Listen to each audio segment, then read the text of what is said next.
थोडंसं नियोजन, step by step पदार्थ बनवले ना, तर तुम्ही सुद्धा सणाच्या त्या दिवशी अशी थाळी बनवू शकता, ज्यात आपण बटाट्याची सुकी भाजी, मिक्स डाळीची भजी, दाल तडका आणि बरंच काही बनवलंय.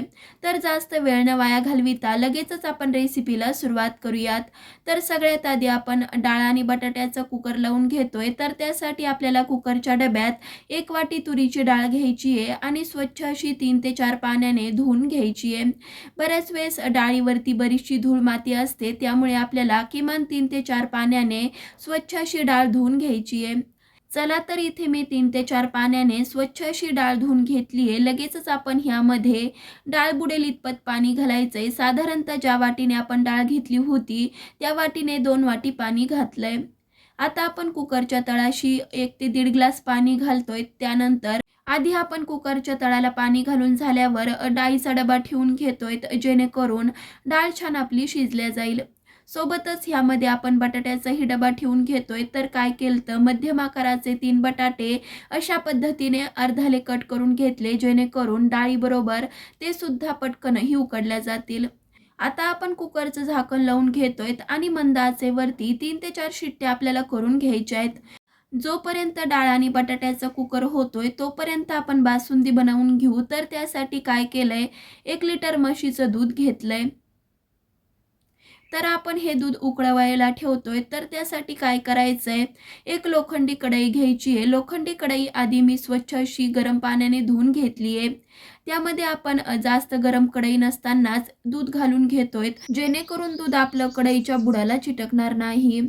दूध सगळं कढईमध्ये घालून झाल्यावर मंद आचेवरती दूध उकळत ठेवायचंय. दूध उकळतंय तोपर्यंत आपण मिक्सरच्या भांड्यामध्ये पाववाटी बदाम घेतोय. साधारणतः इथे मी 15 ते 20 बदाम घेतले असतील. सोबतच यामध्ये पाववाटी काजूच्या पाकळ्याही घालायच्या आहेत. 10 ते 12 अख्खे काजू अशा पद्धतीने पाकळ्या करून घेतल्या आहेत.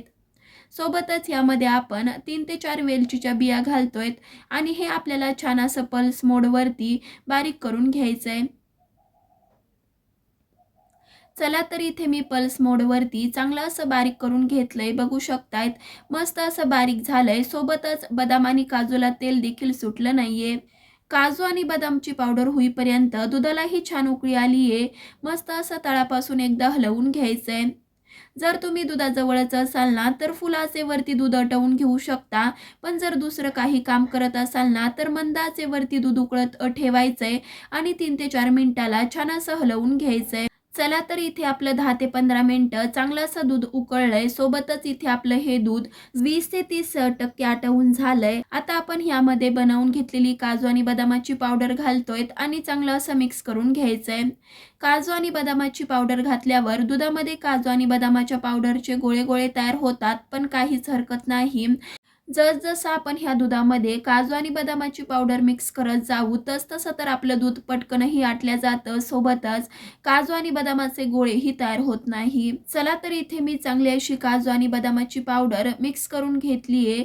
सोबतच काजू आणि बदामाची पावडर घालून झाल्यावर एकूण 5 ते 7 मिनिटं दूध आटवून झाल्यावर आता आपण ह्यामध्ये अर्धा वाटी साखर घालतोय. साखरेचं प्रमाण तुम्हाला कसं कमी किंवा जास्त ठेवायचंय त्यानुसार कमी जास्त घालू शकता. साखर घालून झाल्यावर छान असं मिक्स करून घ्यायचंय. कढईच्या कडीला जी साय चिटकलेली असते ना, ती दुधामध्ये मिक्स करत जायचंय, जेणेकरून छान अशी आपली बासुंदी दाणेदार बनते. चला तर साखर घालून झाल्यावर एकूण 7 ते 8 मिनिटं पुन्हा छान बासुंदी शिजवून घेतली आहे. आता जरी ही बासुंदी थोडीशी पातळ वाटत असेल ना, पण जसजसा वेळ जाईल बासुंदी थंड होत जाईल तसतशी आपली बासुंदी घट्ट होते. त्यामुळे ह्यापेक्षा ही बासुंदी आपल्याला आटवून घ्यायची नाहीये. आता ही बासुंदी मी एका पातेल्यात काढून घेतली आहे आणि हलकीशी कोमटसर झाल्यावर पिस्त्याचे काप घातलेत. तुम्हाला जर इथे पिस्त्याचे काप वापरायचे नसतील ना, तर बदामाचे तुकडे किंवा काजूचे तुकडे वापरले तरी चालतील. पिस्त्याचे काप घालून झाल्यावर छान असं मिक्स करून घ्यायचंय आणि बासुंदी सेट करून घ्यायची आहे. आपला बाकीचा स्वयंपाक होईपर्यंत बासुंदी आपण फ्रीजमध्ये सेट करायला ठेवतोय. बघू शकतायत अजिबात खवा किंवा मिल्क पावडर न वापरता झटकीपट अशी बासुंदी ही तयार झाली आहे. बासुंदी बनवून घेईपर्यंत कुकरही आपला झालाय. सोबतच कुकरची वाफही गेली आहे. लगेचच आपण झाकण उघडून बघूयात. बघू शकताय तुम्ही इथे आपले बटाटेही छान उकडल्या गेलेत. सोबतच डाळही छान शिजली आहे. शिजवलेले बटाटे थोड्या वेळासाठी बाजूला ठेवतोय. जोपर्यंत आपला दाल तडका बनवून होतोय, तोपर्यंत बटाटेही थंड होतील. आता आपण शिजवलेल्या डाळीमध्ये पाव चमचा हळद घालतोय आणि रवीने थोडीशी डाळ घोटून घ्यायची आहे. इथे मी ही डाळ 70 ते 80% शिजवून घेतली आहे. जास्त ही दाल तडक्यासाठी डाळ शिजवून घ्यायची नाही आहे. त्याचबरोबर ज्यावेळेस आपण हा दाल तडका बनवू तर पाणी एकीकडे आणि डाळ एकीकडे होऊ नये म्हणून हलकीशी डाळ आपल्याला घोटून घ्यायची आहे. डाळ घोटून झाल्यावर फोडणीसाठी पातेल्यात 2 पळी तेल गरम केलंय. ही छोटी पळी आहे म्हणून 2 पळी वापरलंय. जर तुमची पळी मोठी असेल ना, तर 1 पळी वापरलं तरी चालेल. तेल छान गरम झाल्यावर 1 चमचा जिरे घालतोय. जिरे छान फुलल्यावर मध्यम आकाराचा 1 टोमॅटो बारीक चिरून घातलाय. सोबतच यामध्ये आपण 10 ते 12 कढीपत्त्याची पाने वापरतोय. कढीपत्त्याचा स्वाद दाल तडक्यामध्ये छान उतरतो, त्यामुळे थोडासा कढीपत्ता जास्त वापरायचा. सोबतच यामध्ये 1 चमचा किसलेलं आलं घालायचंय आणि टोमॅटो हलका मऊ होईपर्यंत परतवून घ्यायचा आहे. चला तर इथे मी छान असा 2 ते 3 मिनिटं टोमॅटो मऊ होईपर्यंत परतवून घेतलाय. काही मसाले आपण ह्यामध्ये घालतोय, तर त्यामध्ये 1 चमचा लाल तिखट घालायचंय. सोबतच 1 चमचा गोडा मसाला घातलाय. तुमच्याकडे जर गोडा मसाला नसेल ना, तर किचन किंग मसाला घालू शकता किंवा गरम मसाला घातला तरी चालेल. पाव चमचा हिंग घालायचा आहे आणि 1 लाल सुकी मिरची घालून टोमॅटो बरोबर मसाले छान असे 3 ते 4 मिनिटं परतवून घ्यायचं आहे. चला तर टोमॅटो बरोबर मसाले छान परतवून झालेत. सोबतच मसाल्यांना तेल देखील सुटलंय. यामध्ये आपण लगेचच आता शिजवून घेतलेली तुरीची डाळ घालतोय. इथे मी हा दाल तडका जास्तही पातळ किंवा घट्ट बनवणार नाहीये, त्यामुळे अर्धाच ग्लास पाणी घालायचंय. कुकरच्याच डब्यामध्ये मी पाणी घातलंय, कारण की थोडीफार जरी डाळ चिटकलेली असेल ना, तर ती सुद्धा वाया जाणार नाही. सगळा स्वयंपाक तर आपल्याला झटकीपट बनवायचा आहे, सोबतच काही वाया सुद्धा जायला नको म्हणून कुकरच्याच डब्यामध्ये पाणी घातलं आणि दाल तडक्यामध्ये घालून झाल्यावर चवीपुरतं मीठ घालायचंय आणि चांगलं असं मिक्स करून घ्यायचंय आणि मंद आचेवरती 3 ते 4 मिनिटं हा आपल्याला दाल तडका उकळवून घ्यायचा आहे. चांगलं असं मिक्स करून घेतल्यावर मंद आचेवरती 4 ते 5 मिनिटं हा दाल तडका मी उकळवून घेतलाय. खूप सारी कोथिंबीर घालायची आहे आणि दाल तडका आपला तयार झालाय. अजिबात कोणतीही पूर्वतयारी करण्याची गरज पडत नाही. सोबतच कांदा लसूण विरहित हा दाल तडका बनवलाय, पण खाल्ल्यावर कुणाला कळणारही नाही की हा आपण कांदा लसूण विरहित बनवलाय. लगेचच आता आपण बटाट्याची भाजी बनवून घेतोय. तर शिजवलेले बटाटे थंड झाल्यावर अशा पद्धतीने साल काढून थोड्याशा मोठ्या फोडी करून घेतल्या आहेत. लगेचच आता आपण फोडणी देतोय. तर त्यासाठी कढईत छोटी 1 पळी तेल गरम केलंय. त्यानंतर ह्यामध्ये मी अर्धा चमचा मोहरी घातली आहे. मोहरी चांगली तडतडल्यावर अर्धा चमचा जिरे घालायचेत. जिरे छान फुलल्यावर लगेचच यामध्ये 2 ते 3 हिरव्या मिरचीचे तुकडे घातलेत. तुम्हाला भाजी कमी तिखट किंवा जास्त तिखट बनवायची, त्यानुसार हिरवी मिरचीचं प्रमाण कमी जास्त करू शकता. सोबतच कढीपत्त्याची पाने आणि शिजवून घेतलेला बटाटा अशा पद्धतीने जो आपण कट करून घेतला होता तो घालायचा आहे. सोबतच यामध्ये मी पाव चमचा हळदही घातली आहे आणि चवीपुरतं मीठ घातल्यावर अजिबात झाकण वगैरे न ठेवता अशीच आपल्याला 2 ते 3 मिनिटं भाजी परतवून घ्यायची आहे. बटाटा शिजवून घेतल्यामुळे जास्तही आपल्याला भाजी परतवत बसण्याची गरज पडत नाही. 2 ते 3 मिनिटं जरी भाजी परतवून घेतली की लगेचच आपली भाजी तयार होते. चला तर 2 ते 3 मिनिटं चांगली अशी भाजी परतवून घेतल्यावर खूप सारी कोथिंबीर घातली की मस्त अशी सिंपल, साधी आणि पटकन तयार होणारी बटाट्याची भाजी तयार झाली आहे. बराचसा स्वयंपाक आपला उरकत आलाय. लगेचच आता आपण गव्हाचं पीठ भिजवून घेऊ. तर त्यासाठी काय करायचंय, 1 वाटी गव्हाचं पीठ एका भांड्यात काढलंय आणि त्यामध्ये चवीपुरतं मीठ घातल्यावर घातलेलं मीठ पिठामध्ये चांगलं मिक्स करून घ्यायचंय आणि लागेल तसं पाणी घालून जमेल तितकं गव्हाचं पीठ आपल्याला घट्ट भिजवून घ्यायचंय. तर इथे मी आज पुरी बनवतीये, त्यामुळे घट्टसर असं पीठ भिजवून घ्यायचंय. तर आज आपण पुरी बनवताना अजिबात रव्याचा वापर करणार नाहीये. सोबतच तेल किंवा तुपाचंही मोहन घालणार नाहीये. रवा वापरल्यामुळे काय होतंय, एकतर पुरी वातड बनते, सोबतच तूप आणि तेलाचं मोहन घातल्यामुळे एकतर काय होतं, आपण पुरी डायरेक्टच तेलामध्ये डीप फ्राय करतो आणि त्याने सुद्धा तर नाही म्हणलं तरी थोडीशी तरी तेलकट पुरी बनते आणि जर का पुन्हा तेल आणि तुपाचं मोहन घातलं ना, तर जास्तच पुरी तेलकट होते.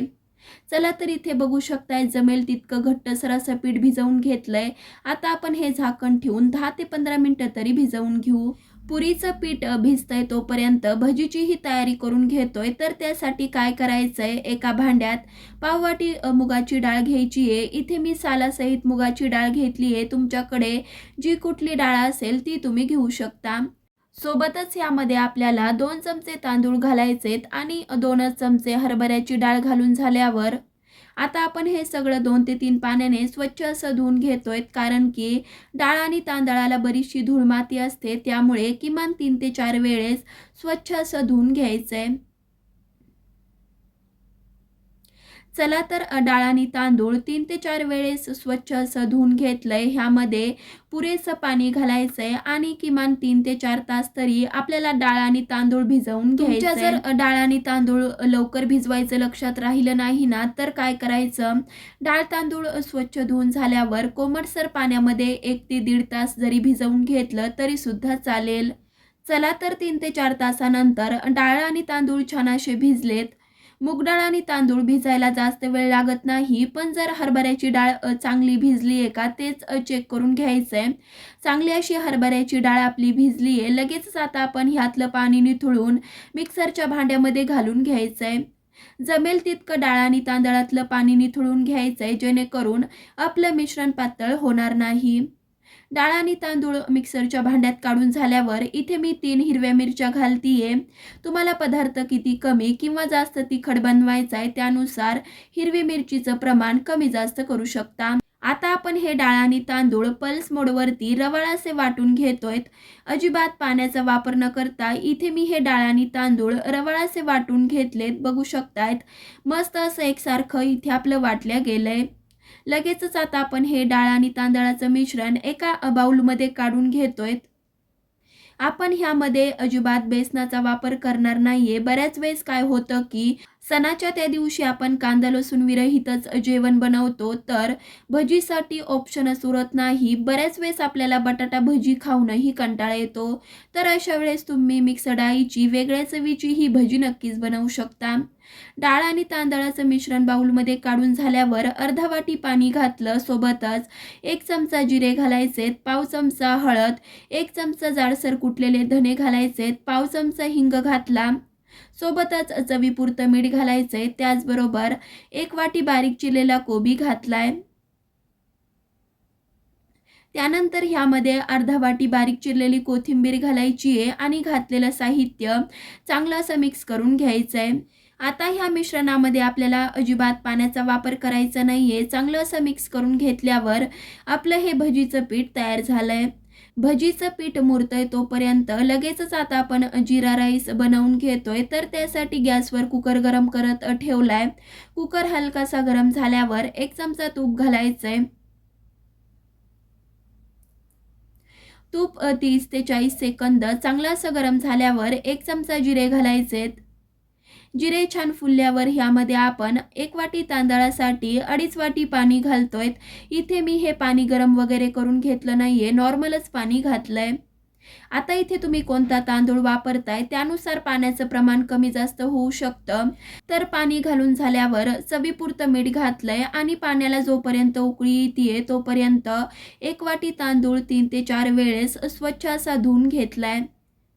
बघू शकतायत इथे मी हा तांदूळ स्वच्छ असा धुवून घेतलाय आणि त्यातलं पूर्णपणे पाणी निथळून घेतल्यावर हा तांदूळ उकळी आल्यावर धुवून घेतलेला तांदूळ घालायचा आहे आणि चांगलं असं तळापासून हलवून घेतल्यावर 1 ते 2 मिनिटं असंच आपल्याला भात उकळवून घ्यायचा आहे. नंतरच झाकण लावून मंद आचेवरती 1 शिट्टी करून घ्यायची आहे आणि कुकरची पूर्णपणे वाफ गेल्यावरच झाकण उघडून घ्यायचं आहे.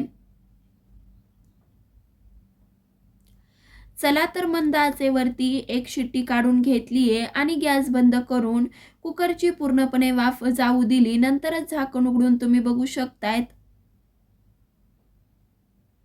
मस्त असा इथे आपला जिरा राईस तयार झालाय. सोबतच हा जिरा राईस बनवताना आपण भात वेगळा शिजवून घेतला नाहीये, तरी सुद्धा बघू शकतायत अजिबात भाताचा रंग बदललेला नाहीये. मस्त असा कोथिंबीर घालून आपला हा जिरा राईस तयार झालाय. जिरा राईस तर तयार झालाय. सोबतच आपलं गव्हाचंही पीठ भिजलंय. लगेचच आता आपण पुरी बनवायला घेऊ. तर इथे बघू शकतायत गव्हाचं पीठ किमान 10 ते 15 मिनिटं तरी भिजलंय. आणखी आपण 3 ते 4 मिनिटं पीठ मळून घेतोय. अजिबात बघू शकतायत तेल किंवा पीठ लावलं नाहीये हाताला, तरी सुद्धा पीठ आपल्या हाताला चिटकलेलं नाहीये. छान असं 3 ते 4 मिनिटं पीठ मळून झाल्यावर लिंबा एवढ्या साईजचा गोळा काढायचा आहे आणि हातावरती एकसारखा करून घेतल्यावर अजिबात पीठ किंवा तेलाचा वापर न करता पुरी लाटून घ्यायची आहे. जर का पीठ लावून पुरी लाटली ना, तर एकतर काय होतं, ज्यावेळेस आपण पुरी तळायला घेतो त्यावेळेस पुरीवरचं पीठ तेलामध्ये उतरतं आणि तेल एकतर आपलं खराब होतं. जर का पोळपाटाला खूपच पुरी चिटकत असेल ना, तर पीठ न लावता तुम्ही तेल लावून पुरी लाटून घेऊ शकता. चला तर इथे आपली पुरी लाटून झाली आहे. बघू शकतायत खूपही जाड नाही आहे किंवा खूपही पातळ बनवली नाही आहे. मीडियम जाडीचीच पुरी बनवून घेतली आहे. एकदमही आपल्याला जास्त पुऱ्या बनवून घ्यायच्या नाही आहेत. 2 ते 3 पुऱ्या बनवून झाल्या की लगेचच आपल्याला तळून घ्यायच्या आहेत. पुरीसाठी तेल आपल्याला छान कडकडीत गरम करून घ्यायचं आहे. नंतर पुरी सोडून थोडीशी पुरीवर आल्यावर झाऱ्याने आपल्याला तेल पुरीवर उडवायचं आहे आणि छान अशी खालची साईड तळून झाल्यावर वरची साईड 2 ते 3 सेकंद तळून झाली की लगेचच आपल्याला पुरी काढून घ्यायची आहे. पुरी तळता वेळेस अजिबात जास्त वेळ अलटपलट करायची नाही, नाहीतर आपली पुरी तेलकट बनते. पुरी तर आपली तळून झाली आहे. लगेचच आता आपण त्याच तेलामध्ये भजीही तळून घेतोय. तर भजीचं पीठही आपलं चांगलं भिजलंय. छान असं मिक्स करून घ्यायचं आहे. नंतर छोटी छोटी अशी भजी तेलामध्ये सोडून घ्यायची आहेत. बघू शकतायत छोटी छोटी जरी भजी सोडली ना, तरी सुद्धा छान अशी भजी फुगतात. अजिबात आपण खाण्याचा सोडा किंवा तेलाचं मोहन ह्यामध्ये घातलं नाहीये. त्याचबरोबर अगदी बेसनाचाही वापर केला नाहीये, तरी सुद्धा मस्त अशी भजी आपली इथे तयार होतात. भजी तेलामध्ये सोडून झाल्यावर अजिबात 2 ते 3 मिनिटं झाऱ्या किंवा चमचा लावायचा नाहीये. थोडीशी भजी तेलामध्ये सेट झाल्यावर चमच्याने किंवा झाऱ्याने छान अशी अलटपलट करत चांगली तळून घ्यायची आहे. चला तर छान अशी भजी तळून झाली आहे. लगेचच आता आपण काढून घेतोय आणि बाकीच्या देखील अशाच पद्धतीने बनवून घ्यायची आहे. सागर संगीत सगळा असा स्वयंपाक बनवून झाला आहे. लगेचच आता आपण ताट वाढायला घेऊ. गुढीपाडवा म्हणजे नवी सुरुवात, नवा उत्साह आणि पारंपरिक चवीनं भरलेली थाळी. ही खास थाळी सजली आहे मस्त अशी साधी सिंपल बटाट्याच्या भाजीने, कुरकुरीत अशी वेगळ्या चवीची मिक्स डाळीची भजी, दाल तडका, जिरा राईस, बासुंदी आणि पुरी. तर तुम्ही सुद्धा येणाऱ्या गुढीपाडव्याला अशा पद्धतीने थाळी बनवा आणि कशी वाटली ते सुद्धा मला कमेंट करून सांगा. अजूनही चॅनलला सबस्क्राईब केलं नसेल तर नक्की सबस्क्राईब करा. येणाऱ्या गुढीपाडव्याच्या आणि नूतन वर्षाच्या तुम्हा सर्वांना खूप खूप शुभेच्छा. चला तर मग पुन्हा भेटूयात अशाच एका नवीन साध्या सोप्या पारंपरिक रेसिपी बरोबर. तोपर्यंत धन्यवाद.